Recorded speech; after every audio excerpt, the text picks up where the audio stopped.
ఈ రోజు కూడా నార్త్ ఈస్ట్ లో కన్వర్షన్లన్నీ జరిగిపోతున్నాయి. తెలీదా నీకు? అంటే ఎవరిని మోసం చేద్దామని ఈ బక్వాస్ మాట్లాడతావు కుమార్? ఎవరిని మోసం చెయ్యాలి నువ్వు?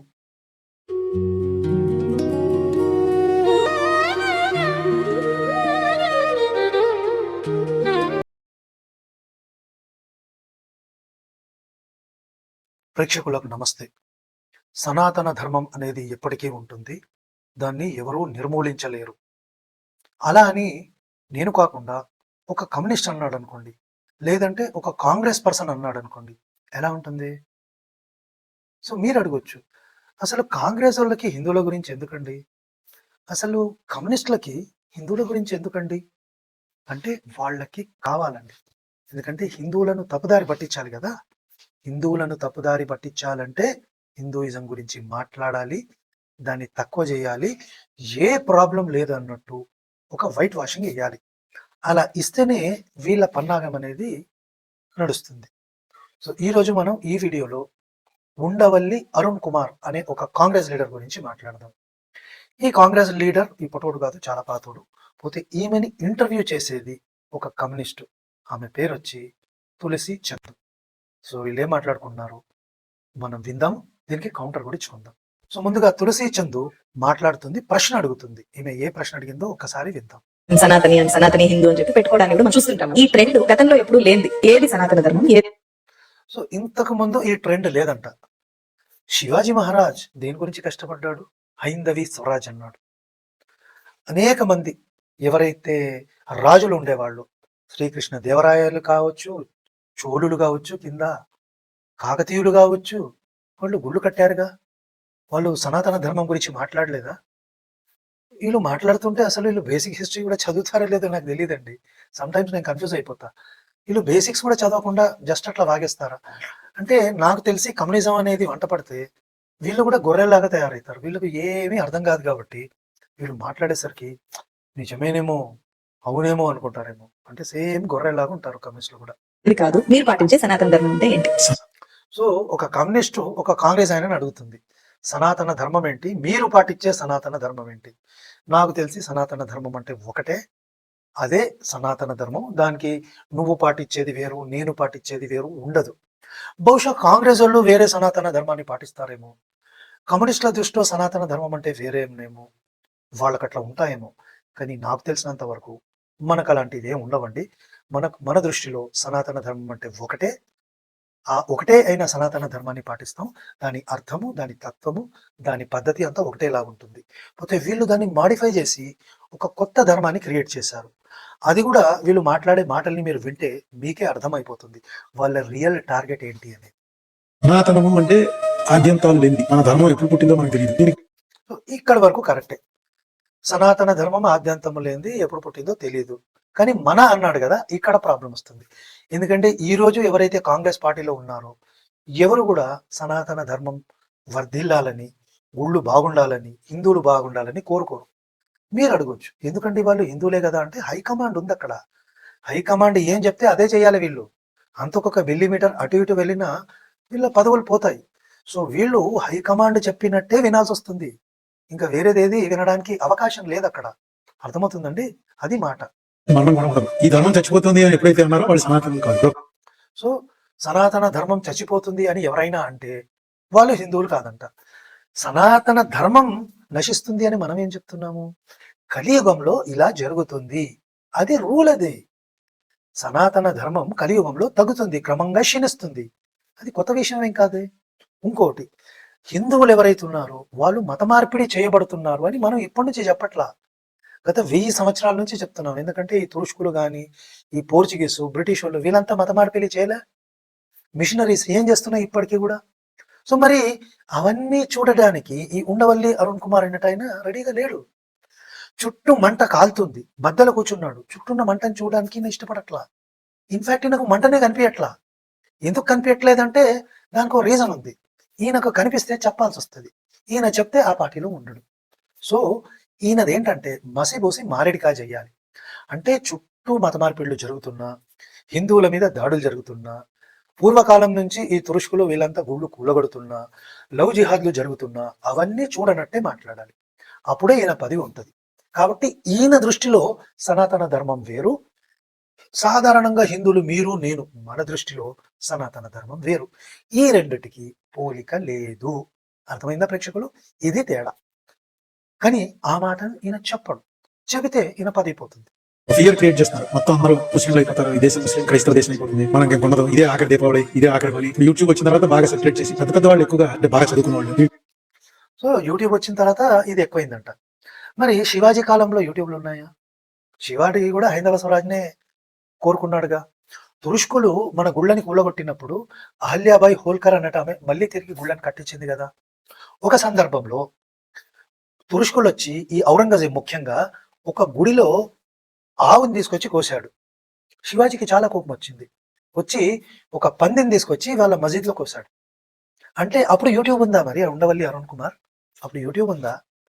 అంటే అప్పుడు ఈ శివాజీ మహారాజ్ కానీ, అహల్యాబాయి హోల్కర్ కానీ, లేకుంటే చోళ రాజులు కానీ, కాకతీయులు కానీ, మేవాడ్ రాజులు కానీ, అప్పుడు కూడా యూట్యూబ్ ఉందా? అప్పుడు కూడా వాళ్ళు భయపడ్డారా హిందూ ధర్మం నాశనం అయిపోతుందని? అంటే సైకోసిస్ లాంటిది ఉందా? మరి ఆ కాలంలో కూడా రాజులు ఫైట్ చేశారు కదా. మరి ఇదంతా నీకు తెలియదా ఉండవల్లి అరుణ్ కుమార్? ఏదో పెద్ద ఇంటర్వ్యూ వేయడానికి నీకేదో బాగా జ్ఞానం ఉన్నట్టు మాట్లాడడానికి వచ్చావు కదా, ఇవన్నీ నీకు తెలీదా? సనాతన ధర్మం కోసం పోరాడిన వాళ్ళు ముందు లేరా ఎవరు? ఇప్పుడు సోమనాథ్ గుడి కూలగొట్టారు. దాన్ని ఎవరు కట్టారు? సర్దార్ పటేల్, మీ పార్టీయే కదా. దానికి వెళ్ళొద్దని నెహ్రూ చెప్పాడు కదా. ఎవరిని, మన శాస్త్రి గారిని కూడా వెళ్ళొద్దన్నాడు. ఇది మీ కాంగ్రెస్ పార్టీ జీన్స్ లో ఉంది. దాన్ని కాదంటే ఎట్లా? మీరేం చేస్తారంటే ఆ కళ్ళు మూసుకొని పాలు తాగుతారు. పాలు తాగుతూ ఎవ్వరు చూడరులే అని అనుకుంటారు. పిల్లి అలాగే చేస్తుంది. కానీ మీ చుట్టుపక్కల సనాతన ధర్మం మీద, హిందువుల మీద దాడి జరుగుతుంటే అది కనపడదు మీకు. అది కనబడనంతనే వరకే మీరు పార్టీలో ఉంటారు. అది కనబడి నోరెత్తారనుకోండి, మీరు పార్టీ నుంచి అవుట్ అయిపోతారు. కాబట్టి కంపల్షన్స్ అనేవి ఉండవల్లి అరుణ్ కుమార్ నీకు ఉండొచ్చు. కాబట్టి నువ్వు అన్ని కవర్ చేస్తావు. మాకు లేదుగా, మాకు అవసరం లేదు కవర్ చేసే అవసరం. కాబట్టి ఆ అవసరం నీకుంది. నువ్వు అలాంటి నీచమైన పనులు చేయాల్సి వస్తుంది. హిందువుల మీద ఎన్ని దాడులు జరుగుతున్నా అది ఏం జరగట్లేదని బిల్డప్ ఇవ్వాల్సి వస్తుంది. అలా ఇస్తేనే నువ్వు పార్టీలో ఉంటావు, లేకుంటే నువ్వు పార్టీలో ఉండవు. సో ఇది ఉండవల్లి అరుణ్ కుమార్ కంపల్షన్. కానీ ఈయన ఏం చేస్తున్నాడు? ఆ కంపల్షన్ని అందరి హిందువుల మీద రుద్దుతున్నాడు. నీలాంటి నీచమైన స్థితిలో మేమైతే లేవయ్యా. నువ్వు కాంగ్రెస్ పార్టీలో ఉన్నావు కాబట్టి ఆ స్థితిలో ఉండడం సహజమే. మాకు అది అవసరం లేదు. వచ్చి ప్రమాదంలో పడింది సనాతన ధర్మము, హిందూ మతం ప్రమాదంలో ఉంది అనే ప్రచారం ఉంది. అది అసలు సనాతనం కాదు. ప్రమాదంలో లేదంటవా? మరి కాశ్మీర్లో 4 నుంచి 5 లక్షల మంది హిందూ పండితుల్ని తోలేశారు. అది నీకు తెలీదా? ఈ రోజు కూడా నార్త్ ఈస్ట్ లో కన్వర్షన్లన్నీ జరిగిపోతున్నాయి. తెలీదా నీకు?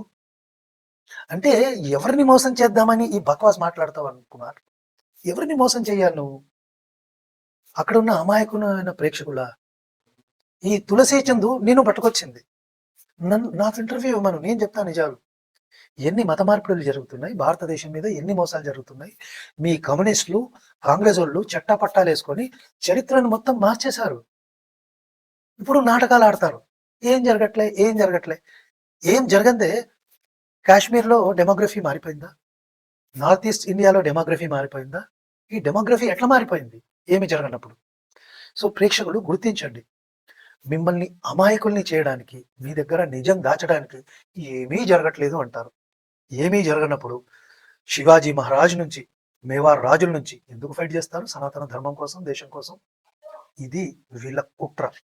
అంటే ఇది ఎవరు ఏమీ చేయలేదు. నేను అనుకోవడం ఈ ప్రపంచంలో మొట్టమొదటి జనరేషన్ అంటే ఒక 5,000 సంవత్సరాలు అనుకోండి, 10,000 ఇప్పుడు పుట్టారు. ఆలోచన అంటూ మనిషిలో వచ్చిన తర్వాత దానికి ఒక రూపం వచ్చింది. ఇక్కడే స్టార్ట్ అయింది. అందులో అప్పటికి ఇండియా అంటే ఇప్పుడు మ్యాప్ లో ఇండియా కాదు, ఇరాన్ నుంచి కూడా కురుక్షేత్రం. ఇక్కడ కొంచెం బక్వాస్ కాకుండా కొంచెం బాగానే చెప్తాడు. ఇంకా నేను ఎలాబరేట్ చేసి చెప్తాను ప్రేక్షకులు. అసలు ప్రపంచంలో అర్త్ మీద ఫస్ట్ మానవులు వచ్చిందే ఇండస్ వ్యాలీ సివిలైజేషన్ భారతదేశంలో. ఇక్కడి నుంచి అందరూ మైగ్రేట్ అయిపోయారు. ఇక్కడ నుంచి మొత్తం నాగరికత అన్ని దేశాలకు వెళ్ళింది. ఈ అదాము అవ్వ, ఈ కాకమ్మ కథలన్నీ పక్కన పెట్టేయండి, దానికి ఎలాంటి ఆధారం లేదు.